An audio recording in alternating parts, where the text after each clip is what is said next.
ওই একটা হনুমান আর বাংলায় লাফাচ্ছে, এই কক্সবাজারটা নিয়ে নিলাম, ফেনীটা ব্লক করে দিলাম। সে ভিডিও গেমের যেমন খেলা হয় কার্টুনগিরি করছে।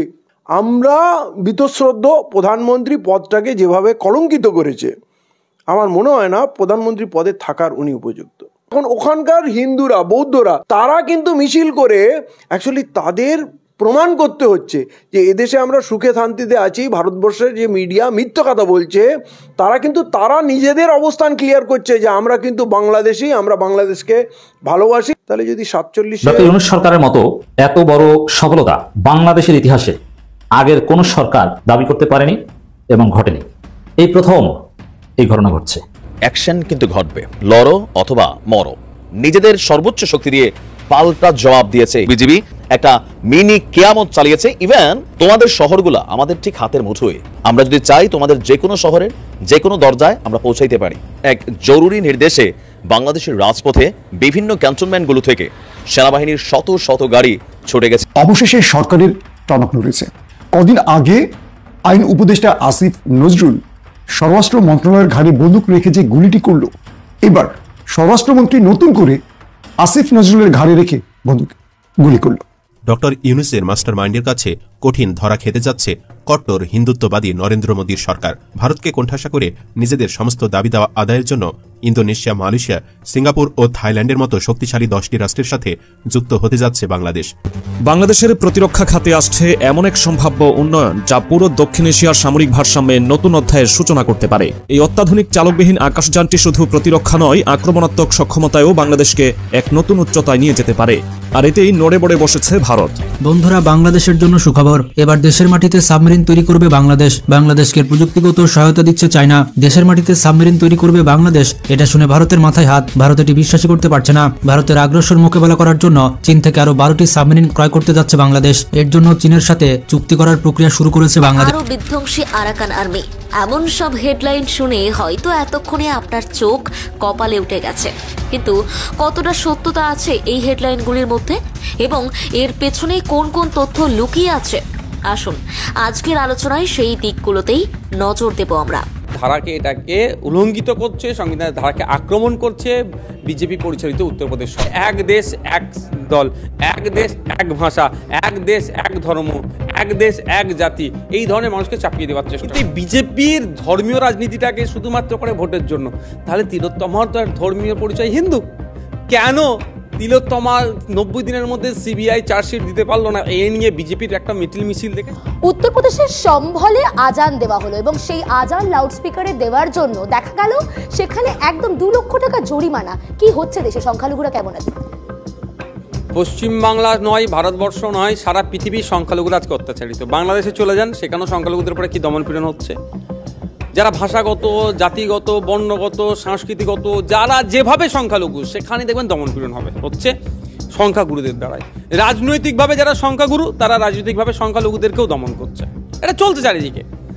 তো এবার আমি আপনাকে শুধু এটা বলছি না, আর একবার দেখবেন যারা আপার কাস্ট লোয়ার কাস্ট, যেখানে দেখবেন আপার কাস্ট সংখ্যা বেশি, সেখানে লোয়ার কাস্ট সংখ্যা কম হলে সেখানে দমনপীড়ন হচ্ছে। এই ধরনের সারা পৃথিবীতে চলছে। ইন্ডিয়া তার বাইরে নয়, উত্তরপ্রদেশ তার বাইরে নয়, পশ্চিমবাংলা তার বাইরে নয়। আপনি ভাবতে পেরেছেন যেখানে সংবিধানের 25 ধারায় বলা আছে, অনুচ্ছেদ 25-এ বলা আছে ধর্মচারণের পূর্ণ স্বাধীনতা দেওয়া আছে। শুধু ধর্মচারণ নয়, মানে আমি প্র্যাকটিসটা কিভাবে করব সেটাও পূর্ণ স্বাধীনতা দেওয়া আছে। সেখানেও মাইকে আজান দিলে 2 লক্ষ টাকা জরিমানা। আমি দায়িত্ব নিয়ে বলতে পারি, পশ্চিমবাংলা নয়, সারা ভারতবর্ষের কোনো মসজিদে মাইকের আজানের শব্দ দূষণের যে মাত্রা আছে সেটাকে ছাড়িয়ে যায়, শব্দ দূষণের মাত্রার নিচে থাকে। তারপরও কেন এটাকে করা হচ্ছে? শুধুমাত্র তাদের পরিচয় সংখ্যালঘু হওয়ার জন্য। সংবিধানের ধারাকে এটাকে উল্লঙ্ঘিত করছে, সংবিধানের ধারাকে আক্রমণ করছে বিজেপি পরিচালিত উত্তরপ্রদেশ সরকার, যেটাকে আমরা ধিক্কার নিন্দা জানাচ্ছি। তবে যেটা করছে এর জবাব কিন্তু আগামী দিনে বিজেপিকে দিতে হবে। আপনার কথা প্রসঙ্গেই আসি, আপনি এই যে কথাটা এলো যে বিজেপি পরিচালিত সরকার, এই যে বিজেপি পরিচালিত সরকার বাংলাদেশ সংখ্যালঘুদের নিয়ে তো সবথেকে বেশি সরব, তাহলে দেশের সংখ্যালঘুরা কোথায়? মণিপুর নিয়ে প্রধানমন্ত্রীর কোনো বক্তব্য নেই। শুভেন্দু অধিকারী, যিনি বারবার একদম বর্ডারে দাঁড়িয়ে বাংলাদেশকে নিয়ে অনেক রকম কথা বলছেন, তিনি মণিপুর নিয়ে চুপ, উত্তরপ্রদেশের সম্বল নিয়ে চুপ, এমনকি সমস্ত জায়গা নিয়ে, মণিপুর আমরা মেঘালয় দেখেছি। কি বলবেন? দেখুন, ওটা তো অনেক দূরে। আপনি উত্তরপ্রদেশ ছেড়ে দেন, মণিপুর ছেড়ে দেন, আমাদের বাড়ির পাশে সোদপুরে তিলোত্তমার বাড়ি।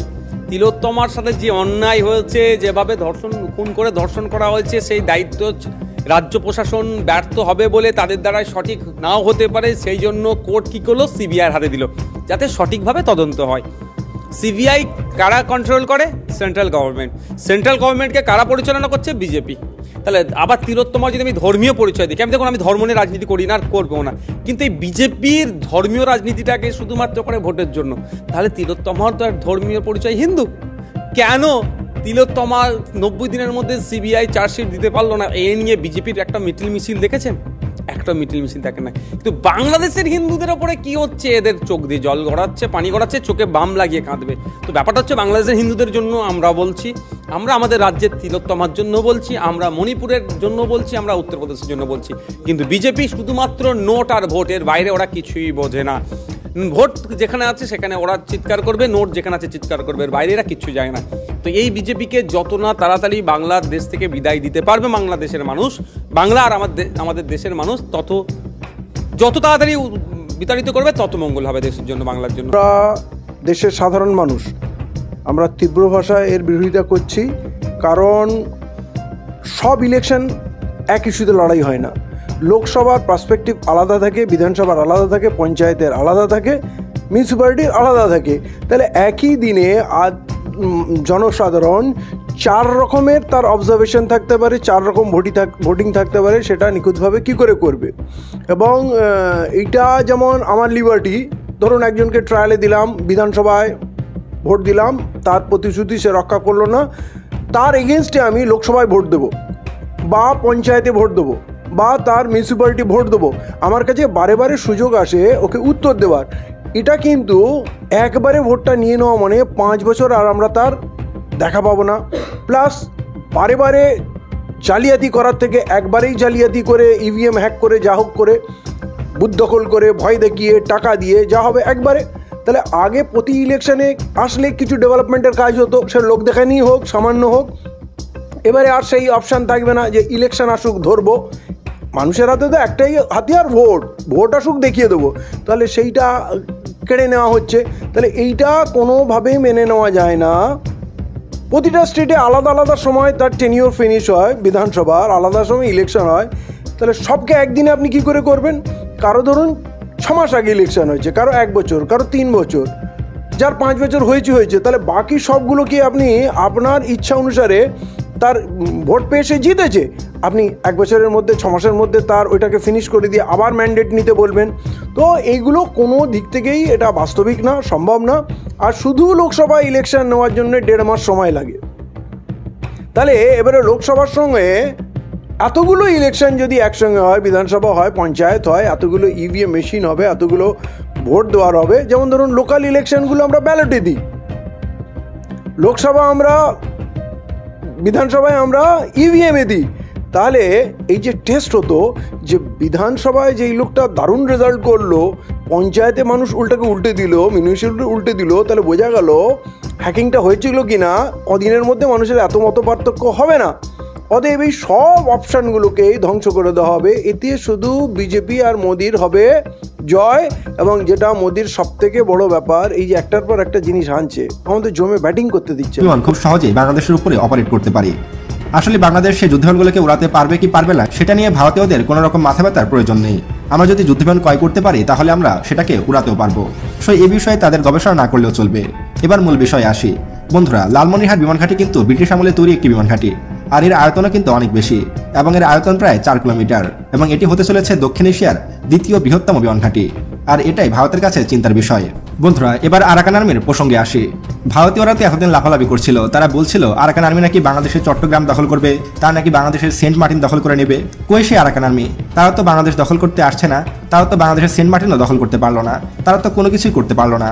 শুধু ভারতীয়রা লাফালাফি করে। আর ভারতের কিছু সার্কাস টিভি চ্যানেল আছে যাদের কাজই হলো সবসময় লাফালাফি করা। তারা সবসময় ভুলভাল তথ্য প্রচার করে এবং সবসময় বিভ্রান্তমূলক তথ্যই প্রচার করে। আসলে ভারত আমাদের শত্রু রাষ্ট্র, এটা মানতেই হবে। শুভেন্দু পাগল তো খুঁজতে থাকে কৃষকরা ইন্ডিয়ার। হ্যাঁ দাদু, কত বড় করে গলা করে বলছিলা যে বাঙালিদের না খাওয়াই মারবা, হ্যান করবা, ত্যান করবা, দিবা না কিছু। বাঙালি না খেয়ে মরছে, এবার না খেয়ে তো তোর দেশের জনগণই মরতেছে। বারবার করে বলছি না যে বাংলাদেশে যদি ওরা প্রোডাক্ট না পাঠাস, আলু না পাঠাস, পেঁয়াজ না পাঠাস, বাংলাদেশের মানুষ মারা যাবে না, মারা যাবে তোর দেশের মানুষ। কারণ তোর দেশের কৃষকরা বাংলাদেশকে টার্গেট করে তোর এখানে আলু উৎপাদন করে, পেঁয়াজ উৎপাদন করে, মরিচ উৎপাদন করে। দশটা কার হয়েছে? আলুর যে দাম কৃষকরা পাচ্ছে না, 2.5 টাকা 3 টাকা করে তারা হচ্ছে ফসলের দাম পাচ্ছে, ফলে কৃষকের আত্মহত্যা ইতিমধ্যেই শুরু হয়ে গেছে। আজকে 15 দিন গাড়ি থাকায় বহু ক্ষতি হচ্ছে, প্রচুর টাকা লস। এক গাড়িতে পেঁয়াজের দামই প্রায় 10 থেকে 12 লক্ষ টাকা। এই শুভেন্দু ভাবছিল কি যে পশ্চিমবঙ্গে একটা দাঙ্গা লাগাই দিবে হিন্দু মুসলিমের ভিতর, যে ওই বাংলাদেশে হিন্দুরা নির্যাতিত, হিন্দুদের পক্ষে কথা বলবে আর পশ্চিমবঙ্গের হিন্দু ভোটগুলা ও নিবে, এটা মনে করছিল। হায় রে গাধারে, তোর একটা জিনিস বোঝায়, সেটা হচ্ছে কোনো রেস্টুরেন্টে যদি কাস্টমার না যায়, কাস্টমার কিন্তু মরে না, কাস্টমার ঠিকই খায় অন্য রেস্টুরেন্ট থেকে, এটা মাথায় রাখবি। কিন্তু ওই যে ব্যবসায়ী সে কিন্তু মরে যায়। তো আমরা হলো বাইককে, তো আমরা কাস্টমার, ওই যে আগেও বলছি যে কাস্টমার অলওয়েজ রাইট, আমাদের সাথে ভালো ব্যবহার করতে হবে। তোমরা আমাদেরকে প্রোডাক্ট না দিলে আমরা কি না খেয়ে থাকবো? তুমি দেখছো যে তোমরা এই পাঠাও নাই, অনেকদিন বন্ধ ছিল, বাংলাদেশের কোথাও এটা আন্দোলন হয়েছে যে পেঁয়াজের দাম বেশি, আলুর দাম বেশি, সবকিছুর দাম বেশি, বরং যখন কমছে সবকিছুর দাম সবকিছুর দাম কমছে। আগে একটা কফি কিনতে হয়তো মনে করেন যে 100 টাকা কেজি, সেটা এখন 35 টাকায় চলে আসছে। 1 কেজি সিম ছিল 150-200 টাকা, সেটা এখন 40 টাকায় চলে আসছে। মরিচ চলে আসছে 100 টাকার নিচে। আলু চলে আসছে, যেটা দেশি আলু ওইটাই বিক্রি হইতে 120-130 টাকা, সেটা এখন 80 টাকা। বাংলাদেশ তো না খেয়ে নাই, সমস্যাটা তোর দেশে ইয়ে হয়েছে। তোর দেশের কৃষকরা রাস্তায় আলু পেঁয়াজ ঢেলে দিচ্ছে,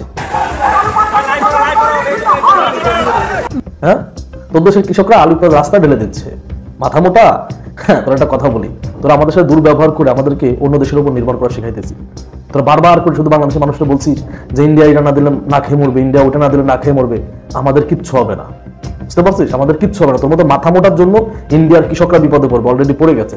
রাস্তায় আলু পেঁয়াজ ঢেলে দিচ্ছে, রাস্তায় আলু পেঁয়াজ ঢেলে দিচ্ছে, আর শুভেন্দুরা খুঁজতেছে যে শুভেন্দু কোথায়। তুমি তোর বাড়িঘর সামলা, হ্যাঁ, তোর বাড়িঘর সামলা, আলু পেঁয়াজ তোর বাড়ির উপর ছুঁড়ে মারে না, ঠিক আছে? তুই তোর বাড়িঘর সামলা।